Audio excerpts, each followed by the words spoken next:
हरी नाम नहीं तो जीना क्या. आपल्याला ज्ञानोबाने पण हे सांगितलं का नाही?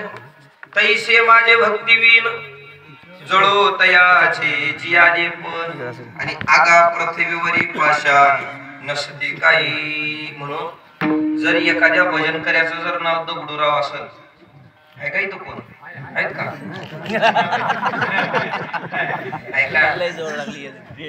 ऐका नाव जर दगडूराव असेल तुम्हाला सोडून, तर त्यांचं नाव बदलून काहीतरी राम ठेवा, लक्ष्मण ठेवा, असं काहीतरी ठेवा. आणि जे भजन करत नाही त्याचं नाव दगडू ठेवा. कारण ज्ञानोबा राय म्हणले पृथ्वी तलावरचे दगड कोण आहेत? तर जे भजन करत नाहीत ते. आगा पृथ्वीवरी पाषाण नसते काही. मी कशासाठी बोलतोय हे सगळं? आपल्याला ज्ञानोबाने सांगितलं, संतांनी सांगितलं, ग्रंथाने सांगितलं की बाबा याच्याशिवाय पर्याय नाही, याच्याशिवाय पर्याय नाही. भजनात हे जीवन गेलं पाहिजे. बाकीचे 10 कामं केले पण भजन केलं नाही, उपयोग होत नाही. काय झालं माहितीये का? एका मुलीचं लग्न जमलं आणि मुलीचं लग्न जमलं, मुलीसाठी जो जावाई बघितला होता का नाही, तो जावाई कलेक्टर बघितला. कलेक्टर जावाई हा काही घराघरीच मिळणार आहे थोडीच आहे. तालुक्यात तसला जावाई कोणाला नाही, असला जावाई मिळाला त्या घरी. थाटात लग्न लागलं. लग्न लागल्यानंतर मुलीला ज्या दिवशी घेऊन गेला होता का नाही जावाई, त्या दिवशीपासून 6 वर्ष पालटून गेले पण जावाई काही सासरवाडीला गेलाच नाही. पुन्हा असा एखादा जावाई सासरवाडीला न जायचा. आताची जावाई बघायला गेलं तर ह्याच्या गावात कमी तिथं जास्त राहिल्या, म्हणून जावायची किंमत सुद्धा कमी झाली आता नाही. रोज रोजगार जावाई घरला झाल्यावर तिची किंमत राहते. एक दिवशी सासूबाई पण त्या जावाई बापू तो का ते हापशाला लावलेली घागर आहे का नाही आपलीच घेऊन येत एवढी खालावली जाते. 6 वर्ष जावाई सासरवाडीला गेला. सासू सासऱ्यांचा जेवढी वेळेस फोन जायचा का नाही जावाई बापूला, सासू सासरे तेवढेच म्हणायचे जावाई बापू 6 वर्ष झाली तो लग्नाला, एकदा जेवायला घरी या बस आमचं पोट भरेल. रोज फोन आला की सासू सासऱ्याचं एवढंच म्हणणं त्यांनी ऐकलं. आणि एके दिवशी किंवा आली जावायलाच. जावाई म्हणला मला वेळ मिळत नाही हो, नोकरीच तशी आहे, पण एक काम करतो, जशी माझी मायबाप आहेत तशी तुम्ही तिचे मायबाप, फरक काय दो. जावाई बापून स्वतःहून फेरून केला आणि सासूबाईला सांगितलं सासूबाई या अमुक अमुक तारखेला 11:20 मी तुमच्याकडे जेवायला येणार. आनंदानं सासूबाईनं फोन खाली ठेवला आणि आपल्या मिस्टरांना हाक मारून बोलून घेतला. अहो आपल्यासाठी आनंदाची बातमी काय म्हणजे या तारखेला आपले जावाई बापू घरी 11:20 जेव्हा येणार. ते म्हणले काय आता तयारीला लागू. तयारीला लागू.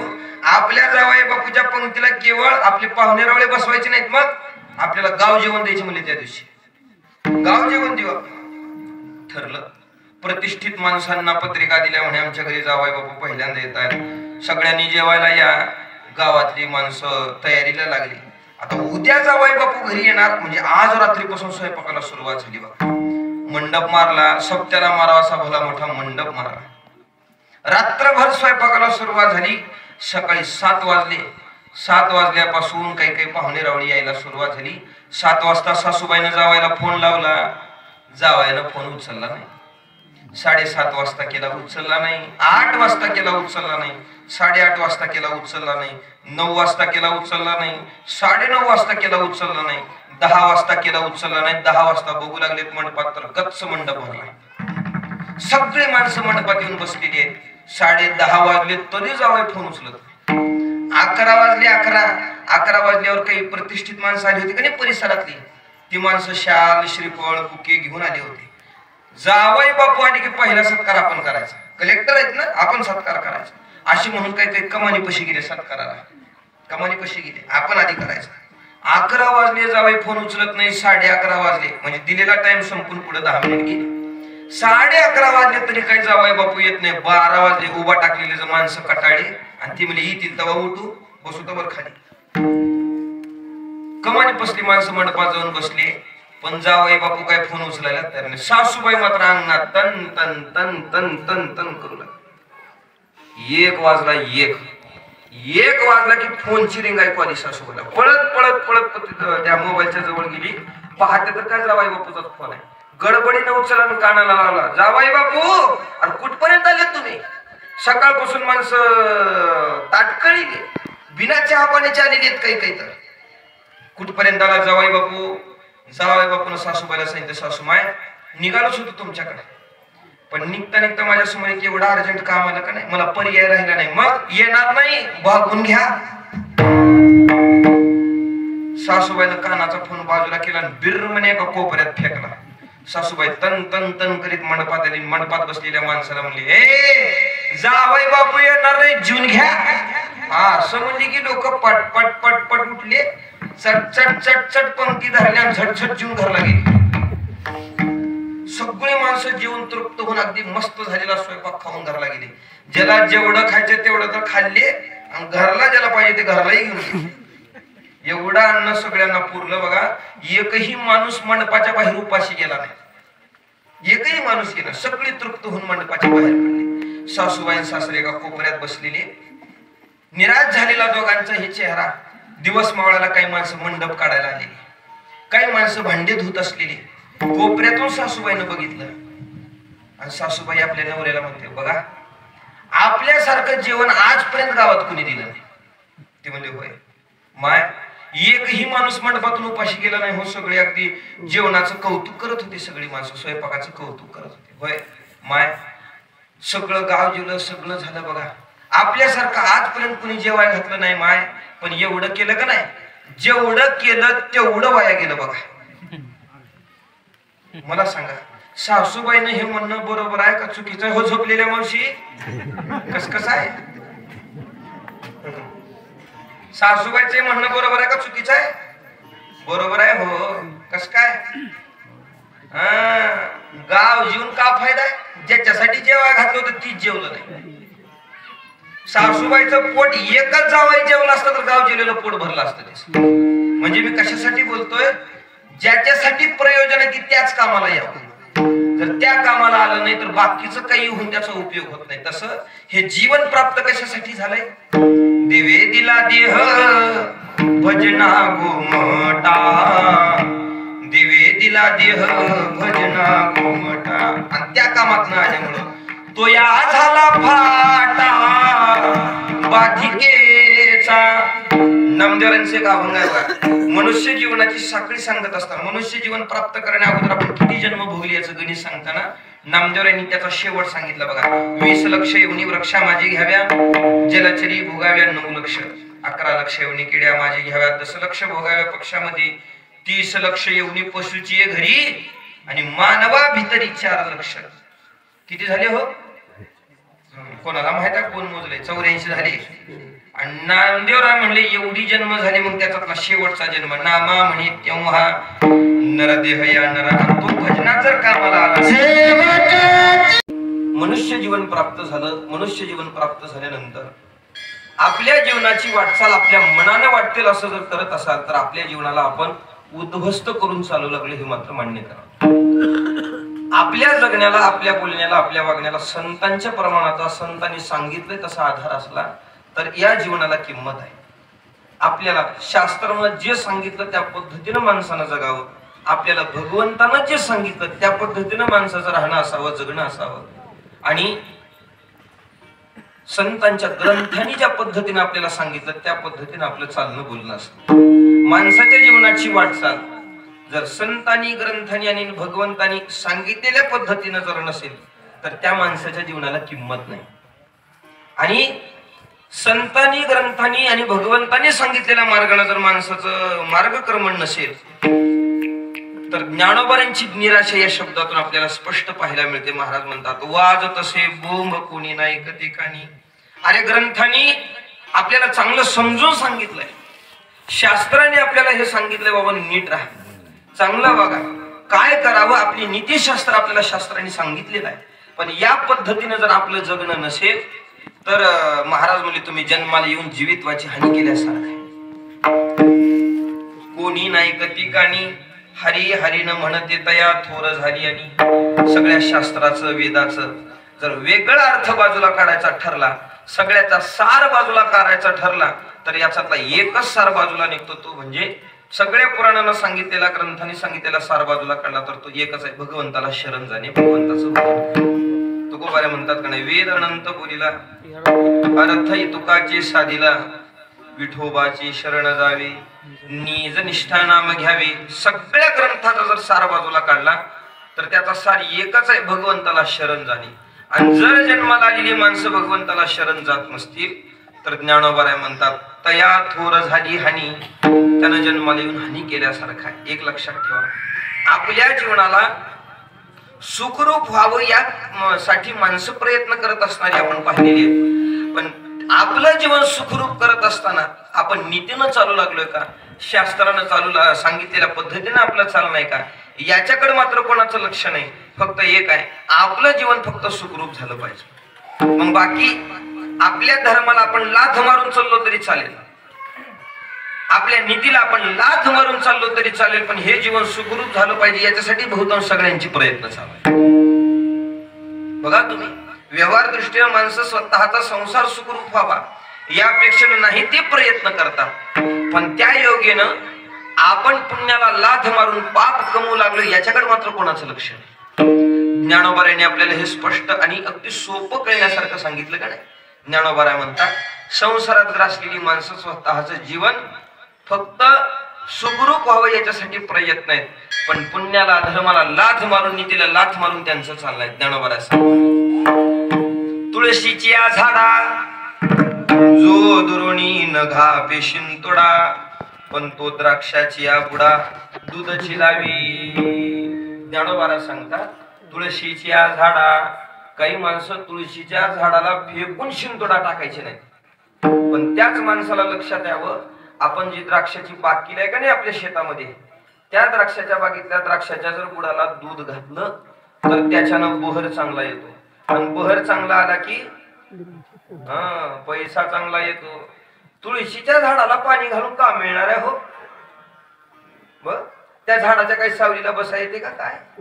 बर, त्या झाडाच्या लाकडाची काही चौकट होती आहे, पलंग होतोय का, ड्रेसिंग टेबल होते का, होते हो का होते काय? पण एक लक्षात ठेवा, जगात एकमेव काष्ठ असा आहे ज्याला पाणी घालून जे मिळणार आहे का नाही ते जगात कोणत्याही झाडाला पाणी घालून प्राप्त होत. तुळस म्हणजे साधं काष्ठ नाही. शुकाचार्याने भागवतातून सांगितलं तुळस म्हणजे काय. कच्चीद तुलसी कल्याणी गोविंद चरण प्रिय सहत्वाने कुलेर बिभ्रत दृष्टस्ती प्रियोच्युतः. तुळस म्हणजे कोण आहे? कच्चीद तुलसी कल्याणी, ही जीवाचं कल्याण करणारा काष्ठ आहे. गोविंद चरण प्रिय, गोविंदाची ती चरण प्रिय आहे, साधं काष्ठ नाही. लक्षात ठेवा, पुण्य कमवायचं ही माणसाचे विचार नाही. सुखरूप झालं पाहिजे. द्राक्षाच्या बुडाला दूध घालते पण तुळशीच्या झाडाला पाणी घालायचे नाही फेकून. तुळस म्हणजे साधं काष्ठ नाही. पवित्र तुळशीची माळ गळ्यात असल्यावरचा फायदा काय आहे आणि पवित्र तुळशीची माळ गळ्यात नसल्यावरचा तोटा काय आहे, आपल्याला हे नारद पुराणाने आणि विष्णू पुराणानं सांगितले. मी तुम्हाला एवढं विस्ताराने याच्यासाठी सांगतोय, वाद कसे बोंब कोणी नाही केले. आपल्याला शास्त्राने पुराणाने हे सांगितलं पण तरी त्या योगी आपण चालत नाही. जगात जर आपण दृष्टी टाकून पाहिली तर 100% 10%च लोकांच्या गळ्यात माळी आहेत, 90% लोक बिना माळ्याचे. आपला परिसर जरा बरा आहे म्हणा, पण बाहेर जर दृष्टी टाकून पाहिली तर जास्तीत जास्त माणसं माळ गळ्यात नसणारी आहेत.